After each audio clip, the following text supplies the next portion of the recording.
kalgacaylku waa qani caashaqa ka qaraweyn qurxiyo wanaag badan waana shay ku qaaliya qiimayntaadiga jacaylku indha ma lahan dhagana haba sheegin waayo wax dembi ah uu leeyahay ma lahan waxa uuna inta badan dhexdegaa qalbiyada labada qof ee isjecel ama iscalmada iyagoona inta badan isku sheega xilliyada ay hasaawayaan in ay nolosha wadaagi doonaan isla markaana ay mustaqbal iyo guur caashaq oo aad u wanaagsan ay dhisan doonaan balse waxaa meesha ka maqan oo aysan mar walba isweydiinin in xag alle ay wax ka qoran yihiin marka labada qof ay isjecel ay isu dirayaan erayo iyo dhambaal jacayl waa wax aad iyo aad u fiican balse marka uu mugdi soo kala dhex galo ama ay dhibaato timaado waxaa bilaabanaya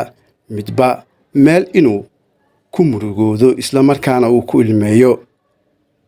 naftayda waxaad ku abuurtay dareen jacayl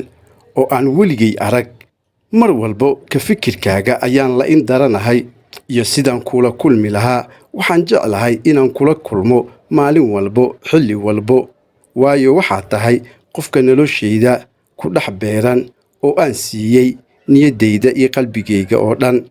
erayadaasi waa erayo ka mid ah marka labada qof ay isjecel yihiin isla markaana isku dhinac ay wax u wadaan qisada maanta aan ka hadlayno isla markaana aan idiin soo gudbinayno oo aan jeclaysanay inaan idiin soo gudbino waa gabar lagu magacaabo Nasri Yuusuf oo majaajiliiste ah isla markaana Soomaali Kenyaan ah ayaa dhowaan waxa ay sheegtay inay kala tageen saaxiibkeed oo lagu magacaabo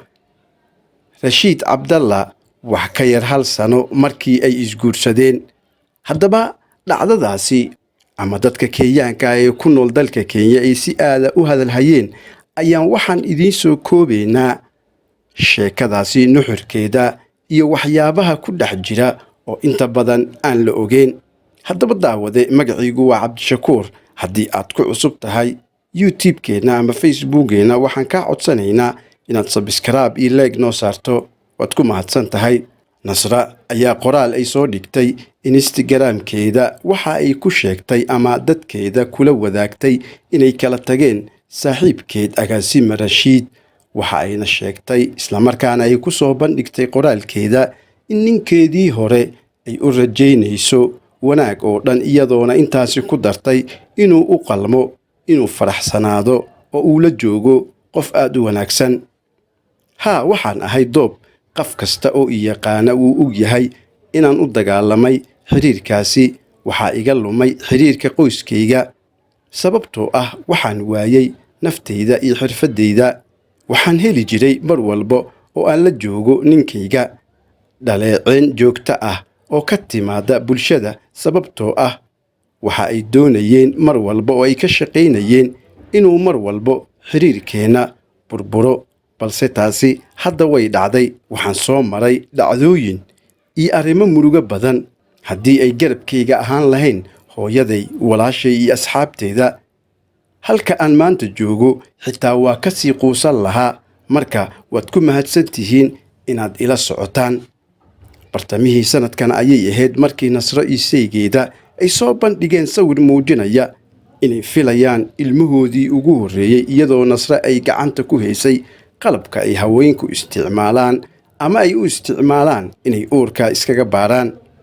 mar la wareystay Nasro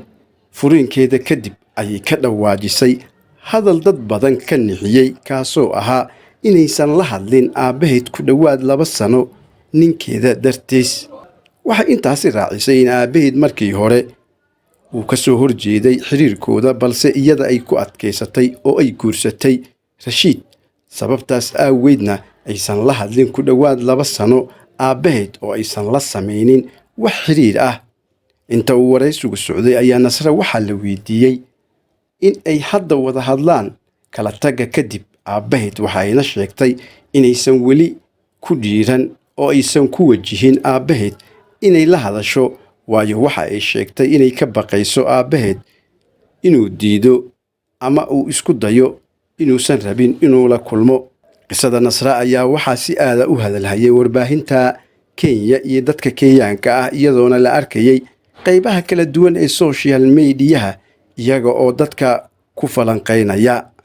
kalgacaylku waa qani caashaqa ka qaraweyn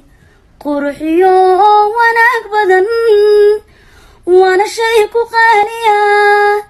qiimaynta adniga waa miskiintii. jacaylku indha ma lahan dhagana haba sheegin waayo wax dembi ah uu leeyahay ma lahan waxa uuna inta badan dhex degaa qalbiyada labada qof ee isjecel ama iscalmada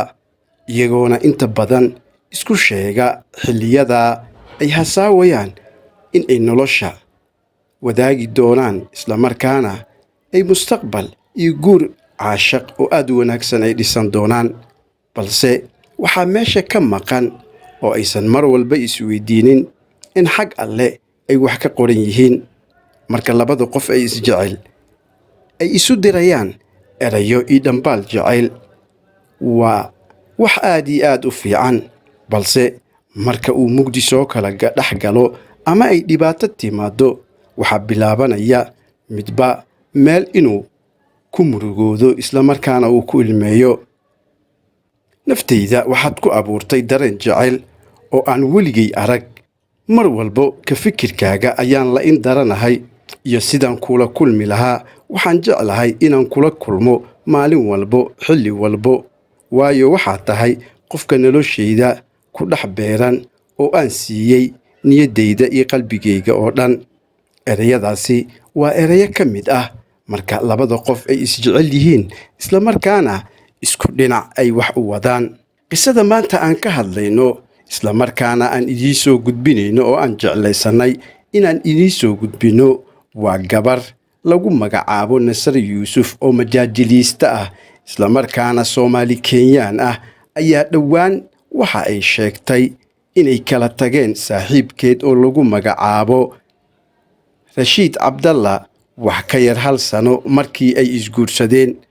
haddaba dhacdadaasi ama dadka Kenyaanka ee ku nool dalka Kenya ay si aada u hadalhayeen ayaan waxaan idiin soo koobaynaa sheekadaasi nuxurkeeda iyo waxyaabaha ku dhex jira oo inta badan aan la ogeyn. haddaba daawade magaciigu waa Cabdishakuur. haddii aad ku cusub tahay YouTube-keena ama Facebook-geena waxaan kaa codsanaynaa inaad subscribe iyo like noo saarto. waad ku mahadsan tahay. Nasra ayaa qoraal ay soo dhigtay Instagram-keeda waxa ay ku sheegtay ama dadkeeda kula wadaagtay inay kala tageen saaxiibkeed agaasime Rashiid. waxa ayna sheegtay islamarkaana ay ku soo bandhigtay qoraalkeeda in ninkeedii hore ay u rajaynayso wanaag oo dhan iyadoona intaasi ku dartay inuu u qalmo inuu faraxsanaado oo uu la joogo qof aad u wanaagsan. waxaan ahay doob qof kasta oo i yaqaana wuu og yahay inaan u dagaalamay xiriirkaasi. waxaa iga lumay xiriirka qoyskayga sababtoo ah waxaan waayay naftayda iyo xirfadayda. waxaan heli jiray mar walba oo aan la joogo ninkayga dhaleeceen joogto ah oo ka timaada bulshada sababtoo ah waxa ay doonayeen mar walba oo ay ka shaqaynayeen inuu mar walba xiriirkeena burburo. balse taasi hadda way dhacday. waxaan soo maray dhacdooyin iyo arrimo murugo badan. haddii ay garabkayga ahaan lahayn hooyaday, walaashay iyo asxaabteeda halka aan maanta joogo xitaa waa ka sii quusan lahaa. marka waad ku mahadsan tihiin inaad ila socotaan. bartamihii sanadkan ayay ahayd markii Nasra iyo saygeeda ay soo bandhigeen sawir muujinaya inay filayaan ilmahoodii ugu horreeyay iyadoo Nasra ay gacanta ku haysay qalabka ay haweenku isticmaalaan ama ay u isticmaalaan inay uurka iskaga baaraan. mar la wareystay Nasro furiinkeeda kadib ayay ka dhawaajisay hadal dad badan ka nixiyey kaasoo ahaa inaysan la hadlin aabbaheed ku dhowaad 2 sano ninkeeda dartiis. waxay intaasi raacisay in aabbaheed markii hore uu ka soo horjeeday xiriirkooda balse iyada ay ku adkaysatay oo ay guursatay Rashiid. sababtaas aaweedna aysan la hadlin ku dhowaad 2 sano aabbaheed oo aysan la samaynin wax xiriir ah. inta uu waraysigu socday ayaa Nasre waxaa la weydiiyey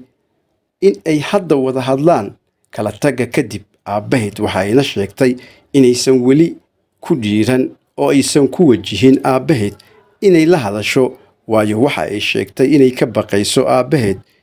inuu diido ama uu isku dayo inuusan rabin inuu la kulmo. Qisada Nasre ayaa waxaa si aad ah u hadalhayay warbaahinta Kenya iyo dadka Kenyaanka ah, iyadoona la arkayay qaybaha kala duwan ee social media iyaga oo dadka ku falanqeynaya.